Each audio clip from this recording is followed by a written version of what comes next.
Oi, turma, vamos começar mais uma aula de história e a aula de hoje é sobre as pirâmides do Egito. As pirâmides do Egito exercem um enorme fascínio, seja pela sua beleza, pela sua história ou mesmo pelos seus mistérios. Apesar dos avanços nos estudos sobre essas incríveis estruturas de pedra construídas há milhares de anos, ainda restam muitos enigmas arqueológicos à espera de decifração. De maneira geral, as pirâmides são túmulos de antigos faraós, bem como de seus cônjuges e até de suas mães. Uma das últimas pirâmides descobertas por arqueólogos, em 2008, teria sido construída há cerca de 4.300 anos, para abrigar os restos mortais da mãe do faraó Teti, que deu início à sexta dinastia do Antigo Egito. Mas nem sempre foi consenso que as pirâmides são túmulos. No século XVIII, chegou-se a acreditar que as pirâmides poderiam ter servido para outros fins, ou grandes silos para armazenamento de alimentos. Mas essas teorias não vingaram. Está comprovado que as pirâmides são gigantescos mausoléus que serviram para assegurar a existência do faraó após a morte. Com a descoberta de 2008, são ao todo 123 pirâmides conhecidas, sendo que nem todas se encontram de pé ou em bom estado de conservação, como as famosas pirâmides de Gizé. Por exemplo, em 2017 foram encontradas na necrópole da Chu, ao sul do Cairo, ruínas de uma pirâmide de aproximadamente 3.700 anos de idade. Portanto, são restos de uma antiga estrutura descobertos por meio de escavações arqueológicas. As pirâmides mais famosas do Egito são as 3 pirâmides de Gizé. A menor é a de Miquerinos, depois vem a de Khafre e a maior de todas é a de Quéops. Esses são os nomes dos faraós para os quais as pirâmides foram construídas.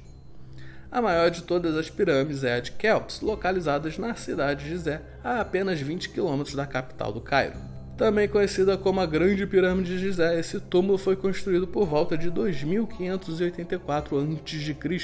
e possui impressionantes 145 metros de altura com 230 metros de largura. Isso equivale a um prédio de mais de 40 andares. Impressionante, não é mesmo? Esse colosso da antiguidade é composto por 2.600.000 blocos de pedras talhadas com um volume médio de 1,3 metros cúbicos cada. Ao lado dessa magnífica construção há outras 2 pirâmides que compõem a chamada necrópole ou cemitério de Gizé, a dos faraós Khafre e a de Miquerinos, além da Esfinge. A pirâmide do faraó Quéops é a mais antiga e a única das 7 maravilhas do mundo antigo que se encontra praticamente preservada até hoje. Porém, a múmia do faraó nunca foi encontrada.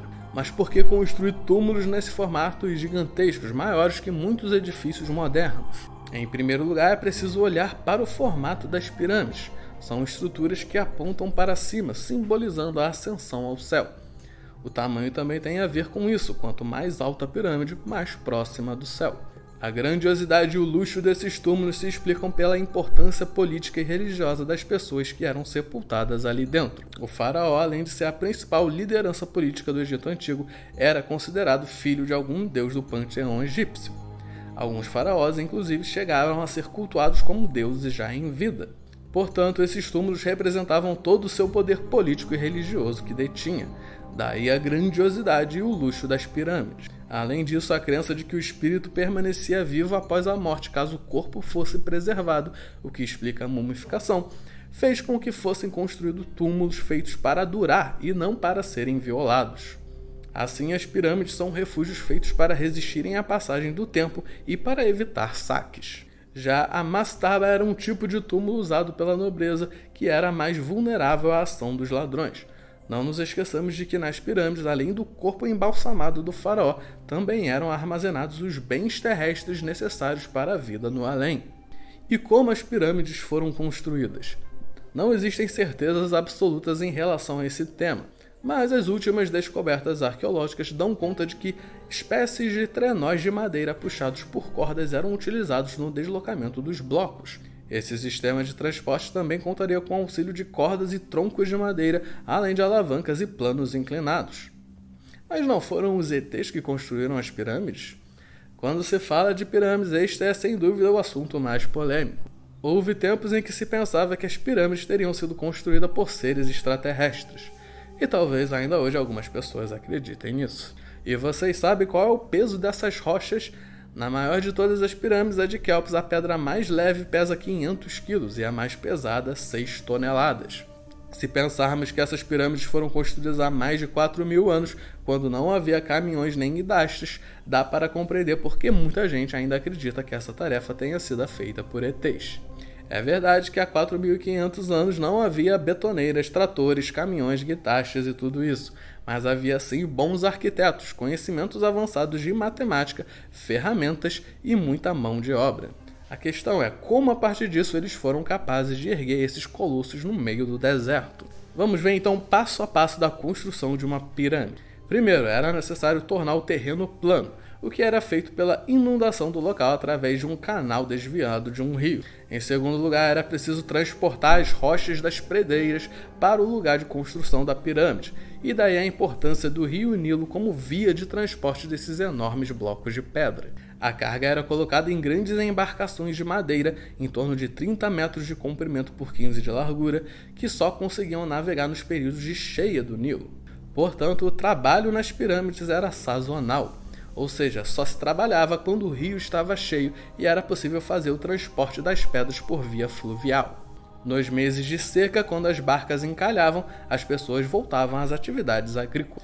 Depois, as pedras eram transportadas por terra em trenós. Para erguer essas pedras a dezenas ou mesmo centenas de metros de altura, os egípcios provavelmente usavam um sistema de rampas internas ou externas às pirâmides, que permitia que as pedras fossem arrastadas. Mas tudo isso está no campo das suposições. Vale ressaltar os notáveis conhecimentos matemáticos dos arquitetos envolvidos nessas obras literalmente faraônicas. O famoso arqueólogo William Petrie passou 9 meses em Gizé no final do século XIX para estudar as pirâmides e encontrou erros de desnivelamento de apenas 15 milímetros na base de 230 metros da pirâmide de Khel. E não foram escravos que construíram as pirâmides, embora muita gente pense que sim. Quem suou a camisa para levantar essas estruturas monumentais foram os camponeses que trabalhavam as terras pertencentes ao faraó e que não eram propriamente escravos. Foram eles que arrastaram e levantaram as pedras que constituem as grandes maravilhas do Egito Antigo. Durante a cheia do Nilo, esses camponeses eram recrutados para executar obras públicas, entre as quais os monumentos funerários que conhecemos como pirâmides. Não foi sob a ameaça constante da violência que esses homens construíram as pirâmides, mas motivados pela fé e pela crença na divindade de seu soberano. Além disso, pesquisas indicam que essas pessoas eram recompensadas pelos seus esforços com comida e bebida e recebiam tratamento médico.